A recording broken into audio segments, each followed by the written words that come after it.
ऐसे शुरू करिए। नमो अरिहन्ताणं नमो सिद्धाणं नमो आयर्याणं नमो उवज्झायाणं नमो लोय सव्साहुणम्। परमार्थ आप्त आगम और तपोधनों को विनम्र प्रणाम।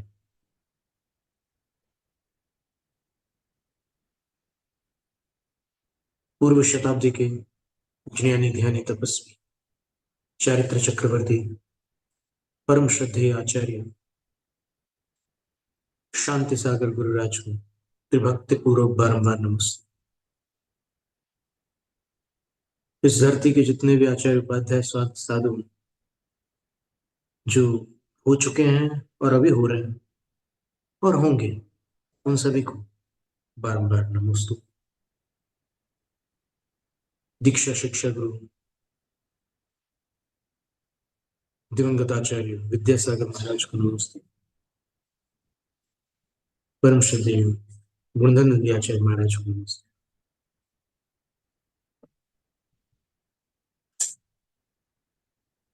जब नंदीश्वर पर्व में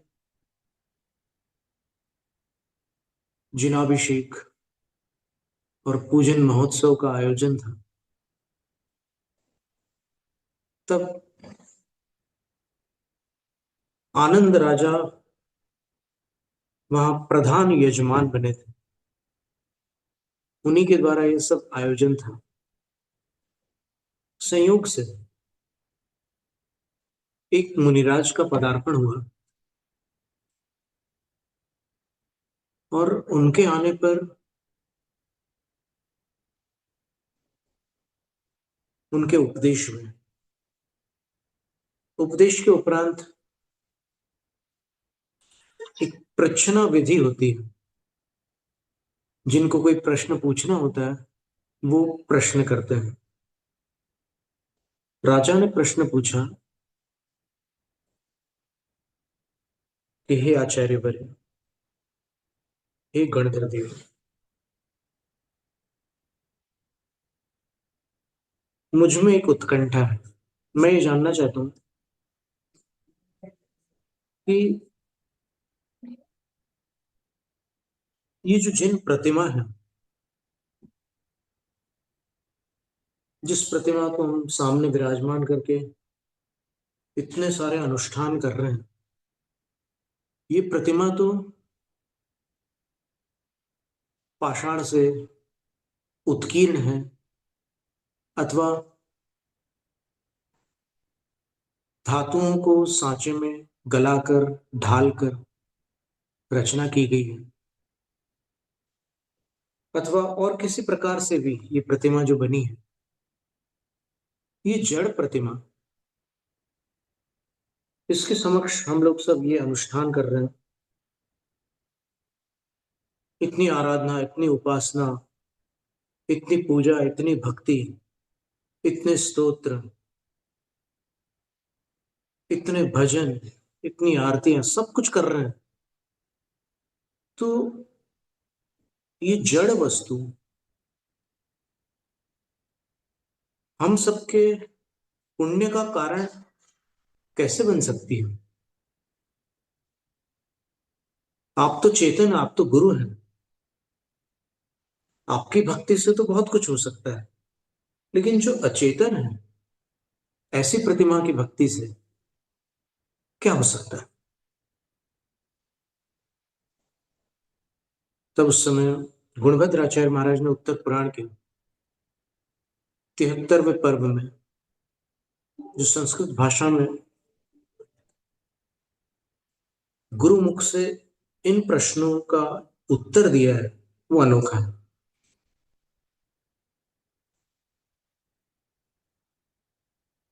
कुंद आचार्य विरचित समय पाहुड़ ग्रंथ में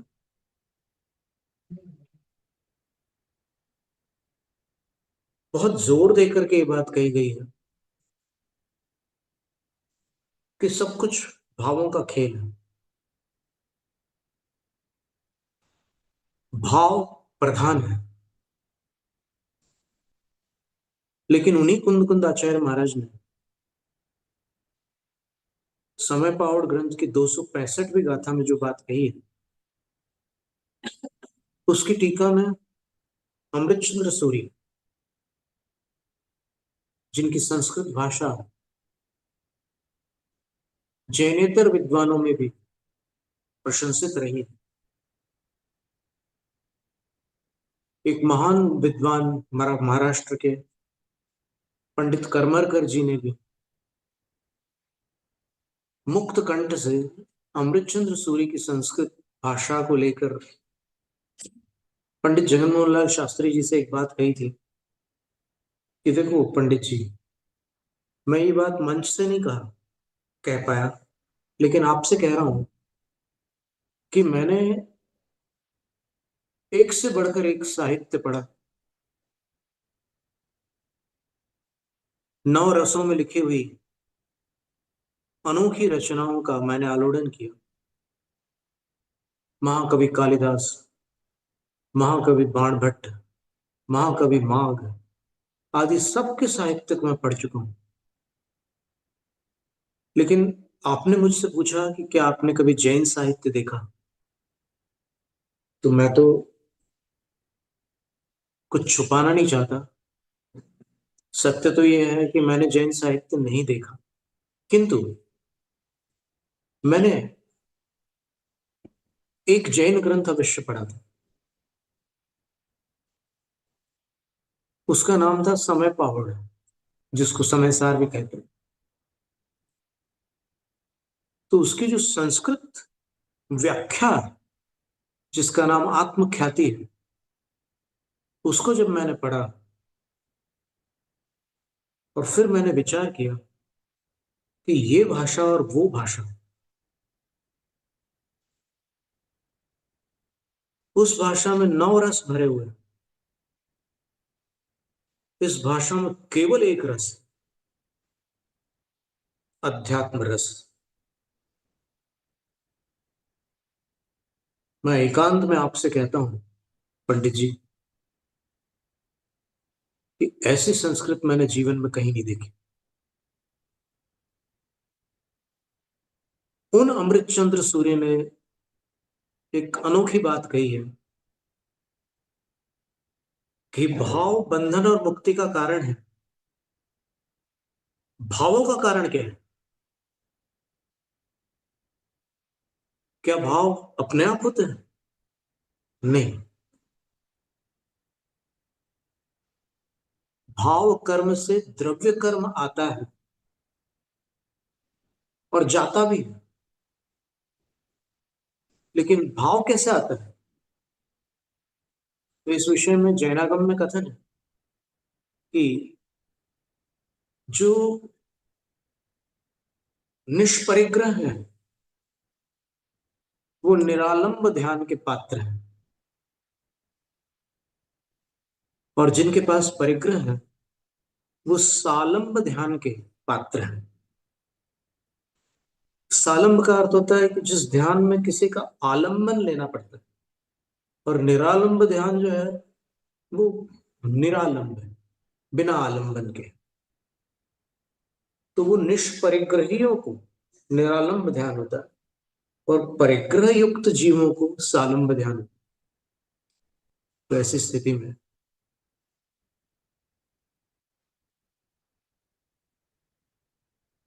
पुण्य का कारण शुभ भाव है, पाप का कारण अशुभ भाव है।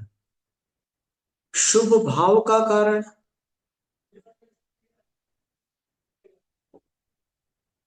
नो कर्म है। भाव को भाव कर्म कहते हैं। ज्ञानावरण आदि पुण्य पाप कर्मों को द्रव्य कर्म कहते हैं। और जो बाह्य निमित्त है, आलंबन है, उसको नोकर्म कहते हैं। उस नोकर्म में प्रधान आलंबन तो अपना शरीर है, सबसे पहला तो ये शरीर है। लेकिन इस शरीर के माध्यम से अपन जिसको भी आश्रय बनाकर कोई अनुष्ठान करते हैं, पाप क्रिया भी किसी का आलंबन लेकर के की जाती है, पुण्य क्रिया भी, शुभ क्रिया भी किसी का आलंबन लेकर के की जाती है। तो आलंबनों में, नो कर्मों में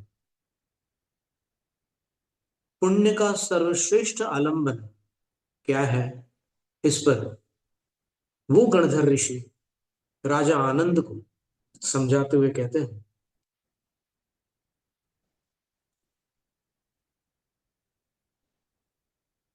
जो रागादिक दोष रहित है, जग दृष्टा परमेश्वर है।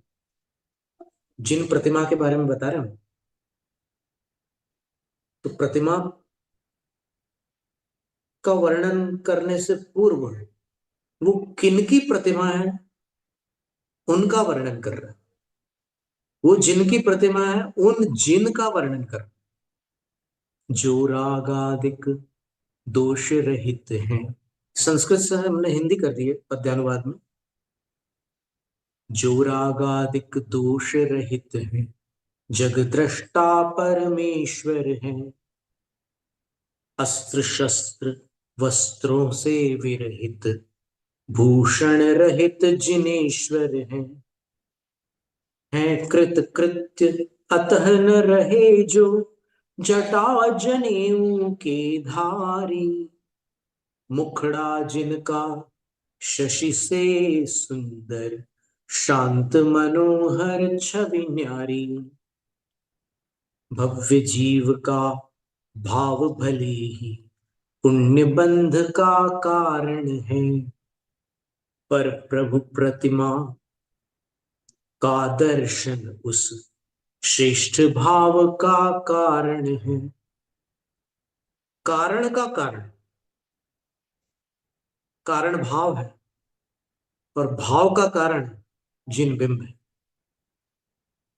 भव्य जीव का भाव भले ही पुण्य बंध का कारण है, पर प्रभु की प्रतिमा का दर्शन श्रेष्ठ भाव का कारण है।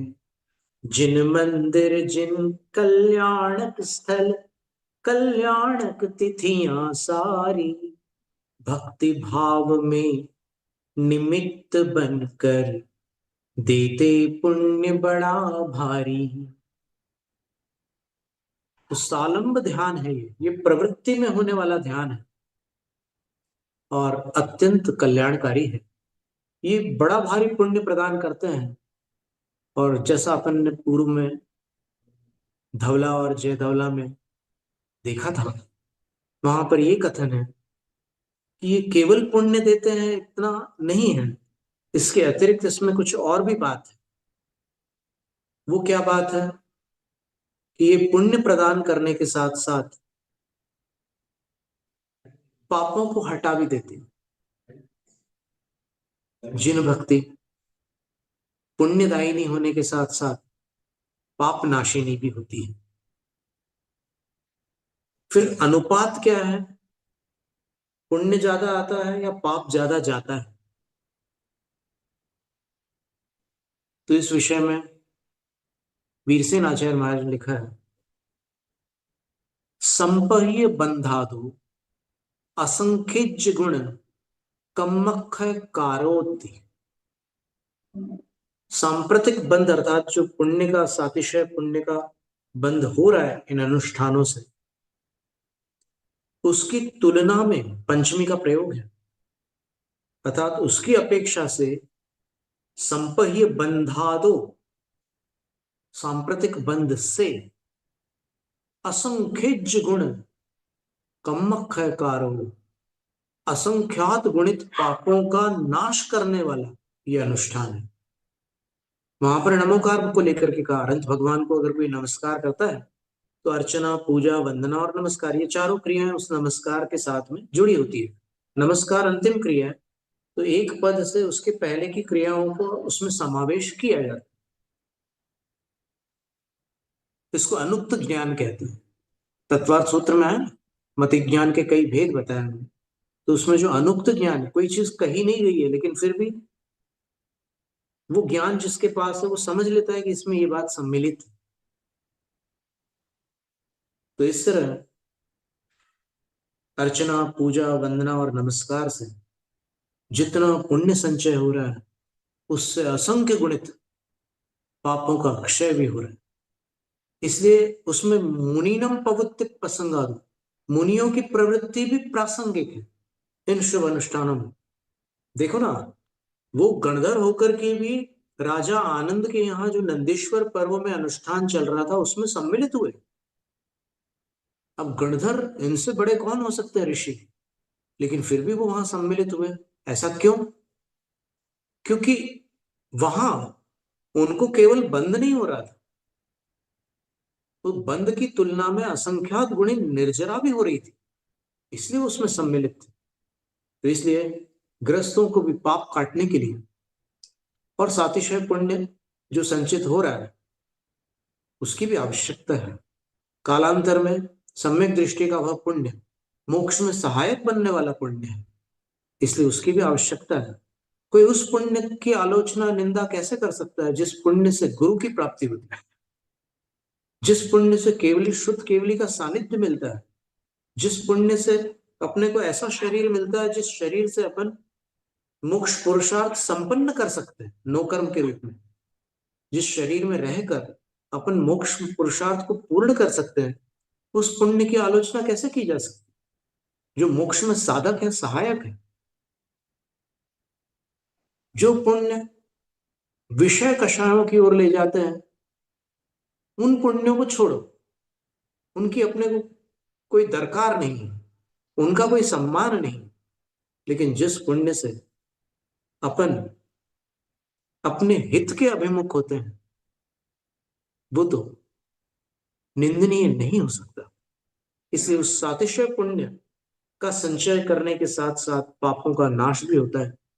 देखो कई बार ऐसा होता है कि कोई आया, भगवान की भक्ति कर रहा है, उसके अटके हुए काम जो वो दान करता है, जिनायतन के लिए जब वो दान प्रदान करता है, तो अधिकतर ये सर्वेक्षण करके देखा गया है, हमने बहुत सारे साधुओं से चर्चा की, तो बोले कि पता नहीं कैसा संयोग है कि जब वो धर्मानुष्ठान में दान करके सम्मिलित होता है तो उसके अनिष्ट नष्ट हो जाते हैं। ये कैसी बात है? तो इसका रहस्य पुरुषार्थ सिद्धिपाय में उद्घाटित हुआ कि दान से लोभ नष्ट होता है। लोभ के साथ दान करना मुश्किल है। कैसे दान करोगे? लोभी व्यक्ति छोड़ना ही नहीं चाहता अपनी संपदा को, लेकिन लोभ छूटता है तब दान होता है, और लोभ छूटने पर जो दान होता है उससे ऐसा चमत्कार होता है कि अड़चने असमय में नष्ट हो जाती। अभी उनके नष्ट होने का समय नहीं था, लेकिन असमय में नष्ट हो जाती है। इसलिए दान में भी ग्रस्त जीवों को तत्पर होना श्रेयस्कर है। चार पंक्तियां हैं दान को लेकर के, छोटी सी।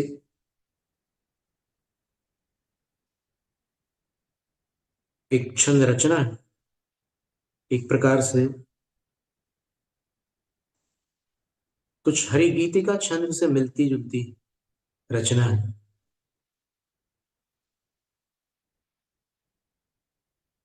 बीतने वाली घड़ी को, बीतने वाली घड़ी को कौन लौटा पाएगा, यह सुअवसर खो दिया तो अंत में पछताएगा। जिंदगी भर का कमाया साथ में क्या जाएगा, जिंदगी भर का कमाया साथ में क्या जाएगा। इस धरा का, इस धरा पर सब धरा रह जाएगा। जैनम जय शासन।